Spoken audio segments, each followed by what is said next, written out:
Okay, it's 7 o'clock. I think we'll begin with a word of prayer as the speaker joins us on the call. Let's pray.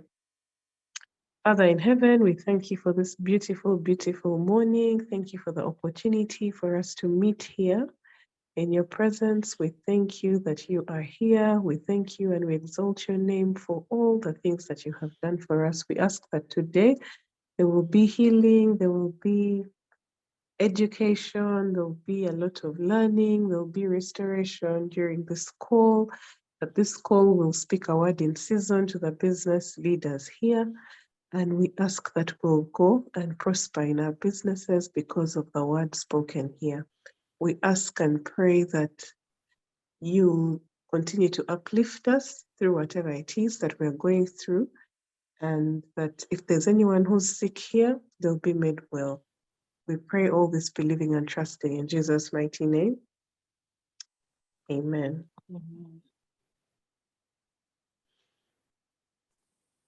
Amen. Okay, Amen. so Bishop, Chairman.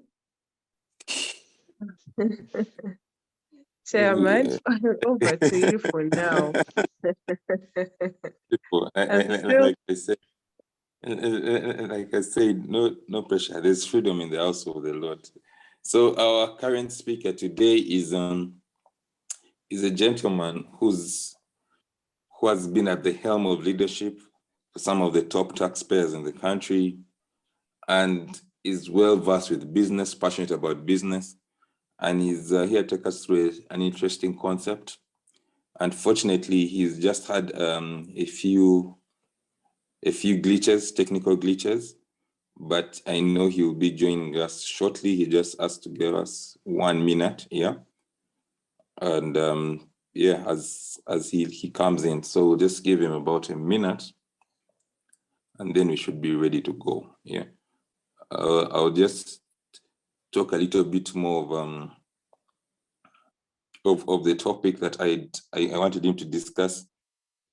Many times we are told that as entrepreneurs, you need to give stake to your employees. You want your employees to have ownership. And the question is how? And I think he presents one of the best ways of or tools of how, and the importance of people having ownership, but also practical ways, because it's easy to have a lot of theory, but until we can break that into practice, we cannot do much. So that said, ladies and gentlemen, please welcome with me Mr. Peter Businge, our presenter today. Thank you so much, CD. Morning, everyone. CD, if you could allow me share my screen. Okay, just give us about 1 minute. We'll just give you hosting rights. Director, please help me give Peter Businge hosting rights. Yes, Peter, there you go. You're host now. All right, just a minute.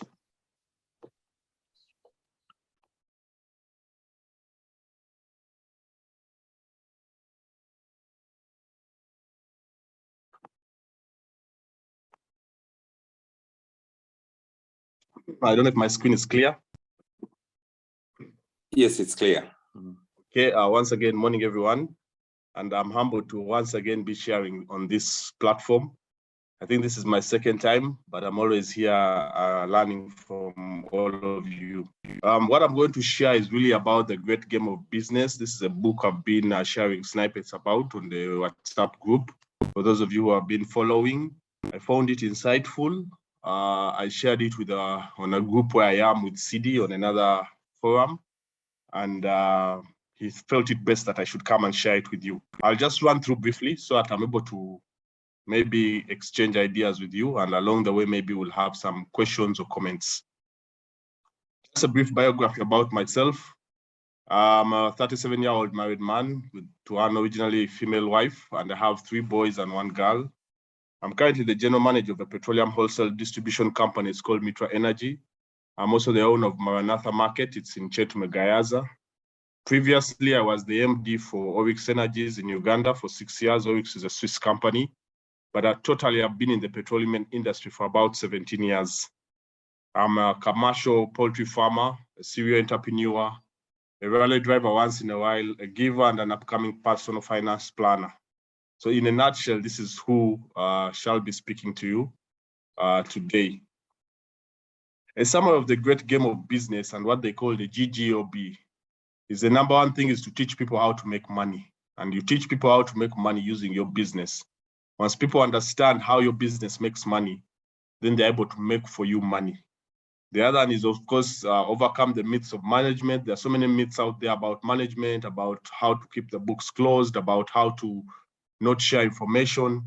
And these are certain myths that the book tries to overcome. Give people the feeling of a winner. If you have people who don't feel like they are winners from the word go, no matter how much you do for them, they might not be able to deliver that. We are seeing that right now in soccer, for one of the greatest clubs in the world. I don't think those people feel like winners. They ended the season, they don't feel like winners. And it's something as small as that. A feeling of not being a winner can affect how you perform throughout the season. Show them the big picture. Always, people need to know the big picture. What are we doing? Why are we here? What are we doing? What's my role in all this? Show them the big picture, because when they have the big picture, commitment becomes easy. Use open book management. I've already talked about that. Set the standards, skip the praise and give them the raise. And this is where I will talk about really about giving people a share in your business. I may not go into the details for us here as a local, standardized for us in the local way, but I will just share from my experience and what we are currently doing at my current company. And then develop a game plan and use the hurdles. The hurdles are where people meet every week, discuss the business, and see how to take it forward. In case I'm going too fast, please let me know, but I was given a very short time. So the summary of the GGOB system is as follows: know and teach the rules. Give and properly explain to every employee the measures of your business. If you have an employee who comes into your business but does not know how to measure your business, then you're going to struggle with them. I'll give the example of watching soccer again. When you switch on the TV, the first thing you do is, no matter what time you join the match, you want to check what is the score. And what is the score is at the top left corner, or is it the top right corner of your screen. So you just look there and you'll see such and such a team versus such and such a team. This one has 1, the other one has 0. Clearly, if I'm for the team with 1, we are winning. If I'm for the team with 0, we are losing. You'll go into the details later of who scored, when did they score and all that, but you will know we are winning or we are losing. So people need to know the rules and how you measure your business. Then follow the action and keep the score. This is what I've been explaining. Expect and enable every employee to act on his or her knowledge to improve performance. You'll be shocked at how much knowledge your employees have regarding maybe your business or other outside businesses that could have an impact on your business. So follow the action. Let the employees be involved. Let them be able to be a part of what you are doing, and then keep the score, which is the scoreboard, as we have seen. And then finally, provide a stake in the outcome. Every employee should have a direct stake in the company's success and risk of failure. At my current workplace, we are given 25% of net profit before tax annually. And the owners of this company, who are Mozambican, they say that because you are part of building that profit, for them, they have made it as simple as that. No shares, no nothing, but 25% profit is shared back with the employees. And this is done in various ranges, from top management, middle management, and lower managers. But we need to start providing a stake in the outcome of our businesses if we are going to be able to have the businesses move to the next level. I had a gentleman who had a farm, and he used to say, for every 3 goats, I think, no, pigs, every 10 piglets he got, the employee was entitled to 1. So if he got 11 piglets, 10 were his, 1 was for the employees. And that's how his farm was able to flourish, because the people had a stake. They could feed the pigs, and they could be able to see that they will earn from that business directly by having a stake in the outcome. Just briefly, the higher laws of what the book calls the higher laws of business. You get what you give. It's easy to stop one person, but it's pretty hard to stop 100. What goes around comes around, and this is mainly from again, if you share with the employees, they will share back with you. You just have to do what you have to do. You have to have your employees, what is calling you got water, or you got one. You have to have your employees want to do, want to win, want to be part of the system that you're setting up. You can sometimes fool the fans, but you can never fool the players. So if you are in the business, you're going to try and fool the market, you're going to try and do something, duplicate this or the other, but your employees know exactly what you're doing because they are players in the business. So we need to make sure that they are involved, that they give us feedback and we give them feedback. When you raise the bottom, the top rises. This is as clear as it comes. It's talking about, just focusing on the bottom side, and you'll be able to see how the people at the top are definitely risers, because you're looking at trying to give it a flat feel across. Let's hear from you people on the ground, people on the shop floor, people in the factory floor. What are you saying? When people set their own targets, they usually hit them. This is mainly to involve people in the planning process. If somebody is going to be part of sales, let them tell you what they need, they think they can sell, and challenge them from that point. It doesn't mean that because somebody has given you a number, you'll accept it, but you're getting them involved to say, why are you saying 10 and not 20? How can I make you say 20? How can I make you push for 20? If nobody pays attention, people stop caring. And this is normally what happens when we reach media. Right now, you look at many companies, nobody's paying attention to what they started with. Nobody's tracking what they are following. And this is where it becomes a problem. And here we'll talk about the critical number. Change begins at the top. Shizo rolls down. I didn't want to use the word that they were using in the book. But if you're going to have change in your organization, it has to start with you. And you don't need to say at the top of the organization. If you are the top of your department, if you are the top of your job, change can start with you. But also, if there's something going wrong, it starts from the top and rolls downhill. Some myths about management he talks about. Don't tell people the truth, they will mess you up. We always believe that if you tell people the truth about your company, they will mess you up. In actual sense, when you show people the reality, when you show people that the company is at risk of going down if we don't do X, Y, and Z, that your family is at risk, that we are at risk of losing X, Y, and Z if we don't do what we're supposed to do, people will normally adjust, people will bring ideas, and that's what you want. But management myths will say, don't tell them everything, just make it look rosy, which is wrong.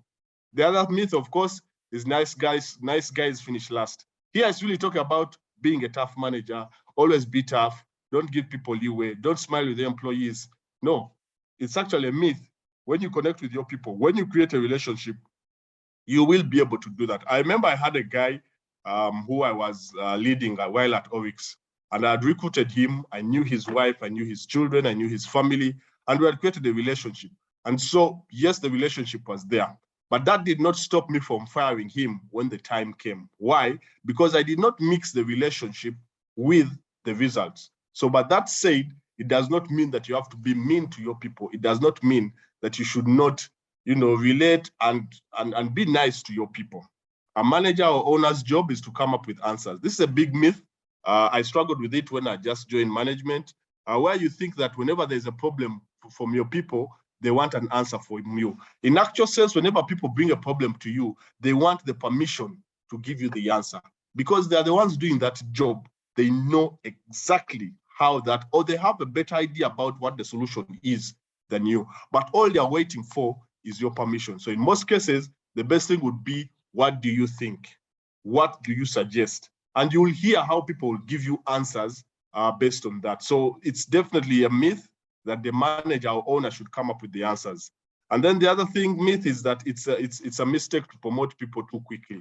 I think that's also a myth. I was personally promoted very fast.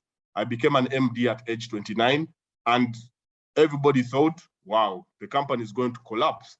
But lo and behold, we're able to sustain the company 6 years down the road. So yes, it's not a big mistake to promote people. I'm a result of that.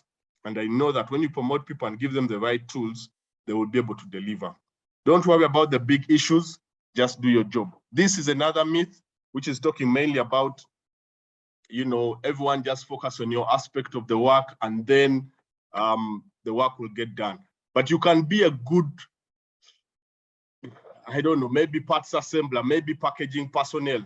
But when the company is going down, So you as a person who is packing juice or who is, packing snacks or who is in the field, you should worry about the big issues, because if you don't, if you think that just by doing your job, everything is going okay, it actually is not. Sorry about that.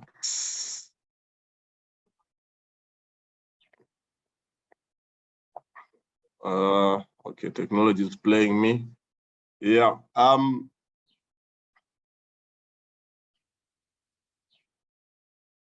Okay. So credibility of money. Oh, sorry. Just a minute. My apologies.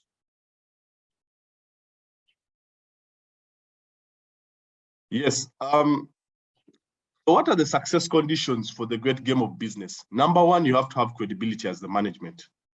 If you don't have credibility, you don't have the right to tell people about this game. So the first thing is to work on your credibility as management. Have you come through with what you promised? Have you come through with your tools of work? Have you stuck with the people when it was tough times? Have you stuck with your team when it was good times? So you need to have credibility as the management. Then employees have to have some fire in their eyes, not to act as losers.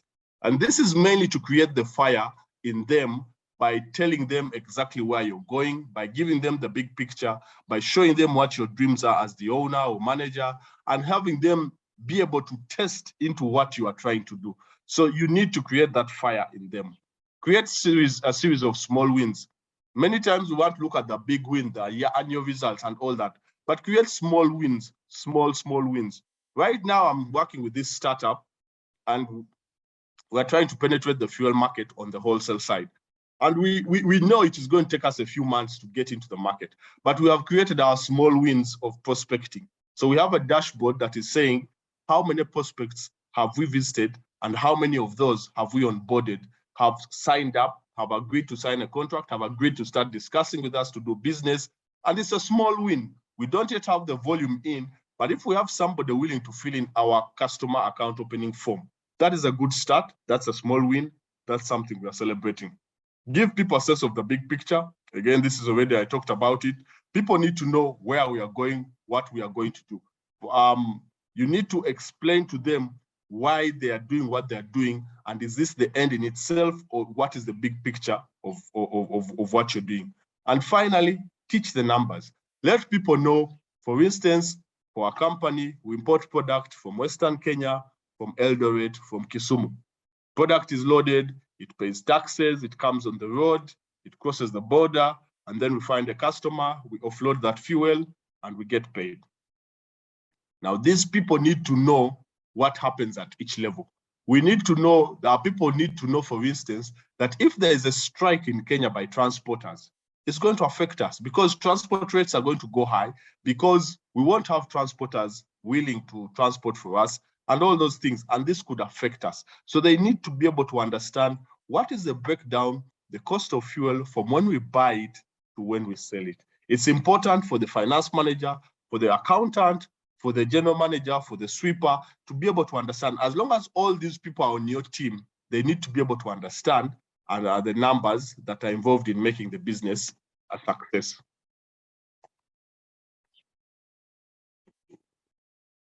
Okay, so the big picture. The big picture is all about motivation. It's giving people the reason for doing the job, the purpose of working. You are going to play the game. If you're going to play the game, you have to understand what it means to win. When you show people the big picture, you define winning. And that's exactly what we're discussing here on the big picture. It's all about motivation. Why are we here? What are we trying to achieve? This has to be clear to your people if you want to give them the feeling or the desire, the spark in their eyes to be able to chase what the company is all about. I'll talk briefly about open book management. You start with the income statement, highlight the categories where you spend most of the money, break down categories into controllable elements, and use the income statement to educate people about the balance sheet. So here at the income statement, we have sales, cost of sales, we have the direct expenses, you'll have the finance cost, the depreciation, and then the net profit. So you want to take your people systematically through your income statement so that they know line by line item, how the money comes in, what you use to make the sales, how much you make at a gross profit level, and how you make a net profit. And people will be able to understand. You start, of course, with the categories where you spend most in terms of expenses, because you're trying to educate your people. As we said earlier, one of the principles of this is to educate people on your business, because when people know about your business, they're able to give it more. Now, when we are setting standards, people need to have some way of keeping score. If you don't provide one, people create their own. And how will they create their own? The boss, something as small as the time the boss comes in. Because when the boss comes in early, things are good. When the boss comes in late, things are bad, or vice versa. So you need to be able to create for them the standards. And this is what we call your critical number. The number that at any given time is going to have the biggest impact on what you're doing and where you want to go. So every business needs to focus on this critical number. Of course, you need to build a standard cost system. Itemize each and every aspect of your business down to the last detail. Look at the reality behind the numbers. Find sources that help you develop standards, tell the story behind the numbers, and look for profit in problems. So this is really about setting the standards. Then we go to the bonus. As I said, give people a stake in your business is really a big thing about the principles of the great game of business. Put everybody in the same boat. If you're giving bonus has to be the same, a percentage of somebody's salary, and the percentage has to cut across. Of course, there's what he says that the manager should have a percentage that's slightly higher than the other employees, so that you encourage people to take on more responsibility. Then he talks about stick to 2 or 3 goals and get them from the financials. He says the focus should be making money and generate cash.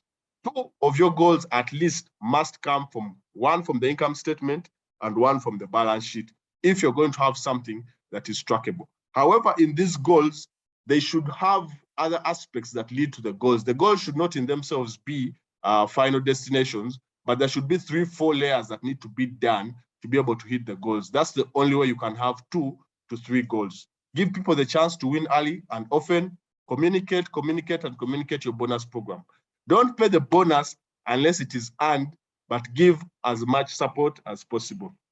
Many times as owners, as managers, people are short by 1%, by 0.5% from hitting the target. But then when you pay the bonus, when people have not hit the target, no matter how much effort they have put in, they are going to slack on the next time. So bonus must be paid when it is earned. In developing the game plan, you need to determine your sales, figure out the costs to produce these sales, identify the amount of cash you expect to generate, decide what you want to do with the cash, and choose your bonus goals for the year. Really, when we're developing the game plan, we're looking at the annual plan. How are we going to do the business out here, and how will people earn?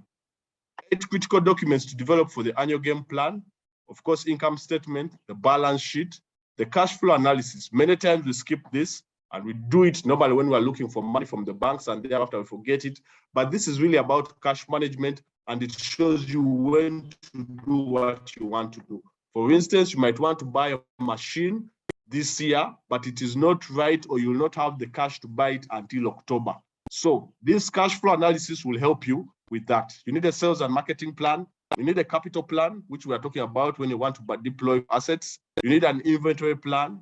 We're talking about also when you need to manage your inventory. For instance, in the fuel business, everyone was stocking product before the elections. Now that the elections are over, everything looks to be a bit quiet. We are now offloading. We are now pushing the product into the market because we no longer need to keep as much inventory as we had. Develop the organizational charts, because you need to know who you have, who you need to hire to meet the plan that you have. And then also you finally agree on the compensation plan for the staff. Here we're talking about execution. I won't go into it, but it talks about starting from as far back as July for your next year's plan.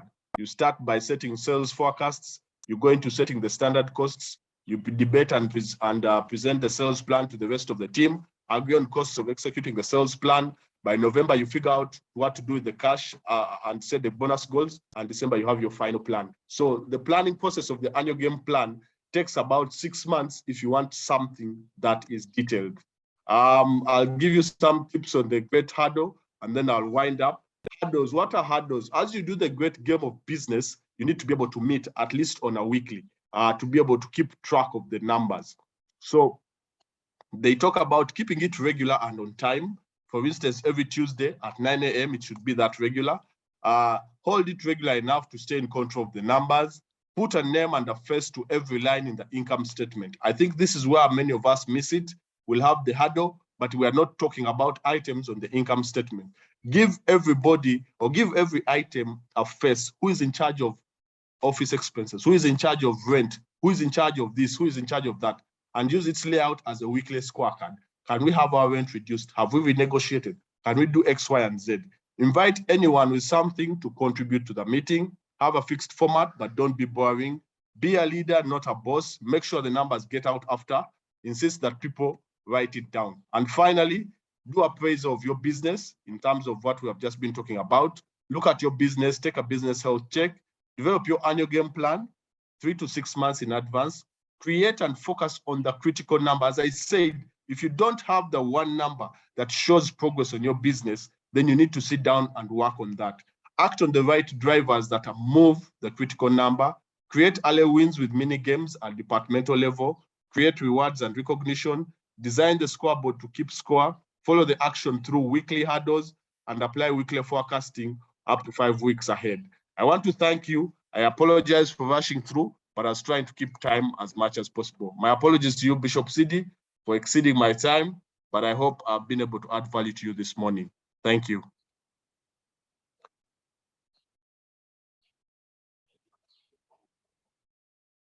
Wow, Peter. Thank you so much. Brought the house down. Rosemary, are you there? As Rosemary is coming on, in case we have any questions, I would suggest that we go ahead. And to get us started off, Peter, I just wanted to ask, in the Ugandan context where people are afraid of, where people copy each other, if I open up my business fully and I teach everyone everything and everyone understands everything, what's the fear for most Ugandans is what that person is just going to copy and do exactly what I'm doing. And I just don't know if you want to talk into that, because I think that's one of the fears people have with opening up their books and their business processes to everyone. Yes, completely agree with you. In Uganda, we have a lot of copy and paste. I think, and that has become the challenge for people, but has also become the demise for many businesses because businesses go down. I think beyond opening your business is creating the systems.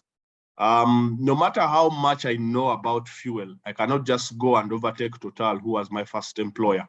So why can't I do that? Because Total has created systems. You will say, well, your business is not yet at the level of Total, but I think as you go into this, you're going to be challenged to create systems within your business, which take time to develop and which I don't think somebody will be able to replicate immediately. That's one. Two, however, I've found that competition is healthy because it keeps you in check.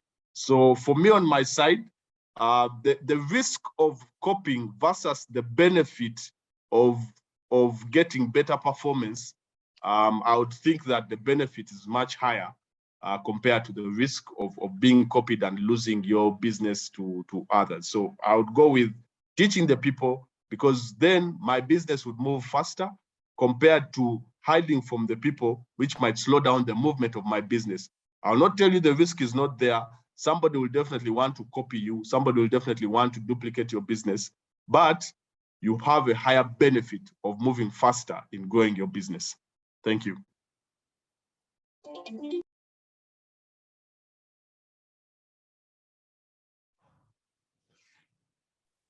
Okay, thank you, Peter. I have a, oh, sorry, Director, after you. No, you go. Okay, Ladies, my question. My question is in regards to the current labor market and the fact that we have the Gen Zs who are available to work now, but their motivation generally doesn't seem to be these things, communication, you know. They seem to honestly feel they're doing you a favor by working for you and would rather be on social media. They'd rather spend their time doing everything else aside from what the business is actually doing. So even when you have these motivation schemes and all these things, they don't seem to be interested. They're sort of doing you a favor by coming to work. So I'm just wondering how then we keep them motivated and in sync with the business mission, vision, and yeah, the objectives of the business. I'll talk like an expert, but I'm not one. But I'll just say that the book From Good to Great, is that the book? Yes. It talks about finding the right people and putting them on the bus. I have found that if you understand that a Gen Z is not fit for the kind of role you want, it is futile to put them there and try and get them to change. So it is better that you focus on putting the people that you think can fit within that role. And if you feel that the Gen Zs are not focused so much on staying in one place or doing one core activity, it is better not to have them on board. That said, they also have their own motivations. And so I have found that it is important that you talk to them first and see what motivates you, what's going to drive you, how long do you want to give time to this company in terms of the years you're looking at working here. And then from there, you design a scheme that will benefit or motivate them. For instance, many people think that health schemes excite people, but the younger generation is no longer excited by a health scheme because somebody will say, I last fell sick 10 years ago. So when you're telling me that you have a good health scheme, it does not feed into what I find motivating, because I am healthy, I'm young, I've been living a healthy living. So I think it's important that we interact with them as well to try and find out what works for them. But at the same time, it's also important that we balance. When you have too much of a certain, unless that is your industry, then you need to be able to adjust to their needs or to their motivations. So for me, I'll not have an answer for you per se, but I'll say, give it back to them. Ask them, this year we're doing this, what motivates you? You'll be shocked, they'll say, we want a trip to Dubai. That be it. So you just set your bonus according to that. Don't give them the money, take them to Dubai, because for them, that is what is motivating them at that point. I think it's important that we consult within our staff and find out from them what will motivate you this year to give me your horn. And once we listen, combine that, we should be able to have a good answer or a good scheme. But somebody can supplement on that.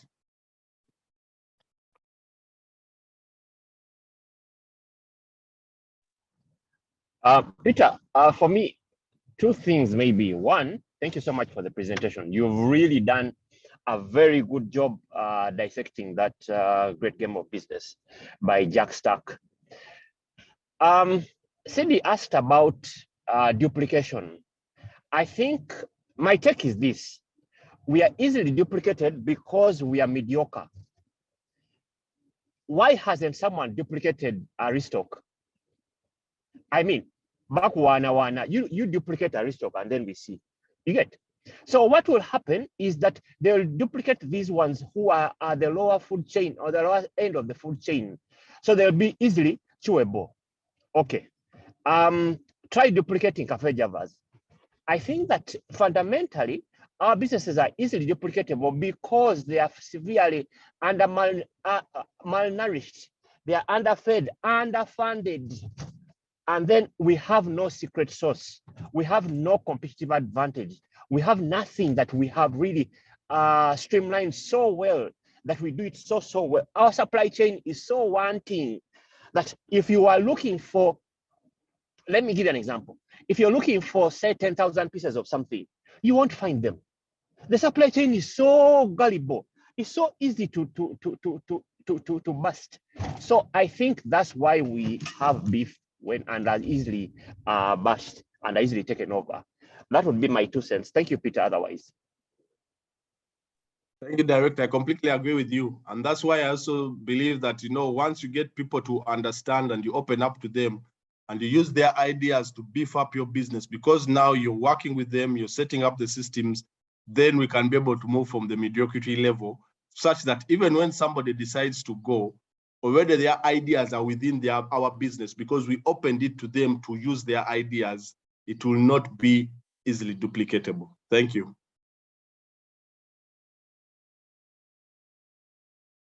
Okay, unless we have any other questions, we are moving towards the close of today's presentation. Thank you so much, Mr. Peter Businge. This has been off the hook. I'm sure we have learned so much that we can actually go and implement tangible things we can do in our businesses. So before we close today's session, we're going to roll the stone on tomorrow's presenter. And we'd like to request Jules Kayaga to be tomorrow's presenter. And tomorrow we expect that you'll just share your business story with the aim of inspiring fellow business leaders here on the network. Otherwise, thank you so much once again, our awesome presenter for today. And may we all go and prosper in our businesses. May we share luck. May we grow in every aspect of the word. May we be profitable. May we involve our employees and let them know how the business is actually doing and motivate them such that we grow a stronger business. Yeah, thank you so much and have a good day, everyone.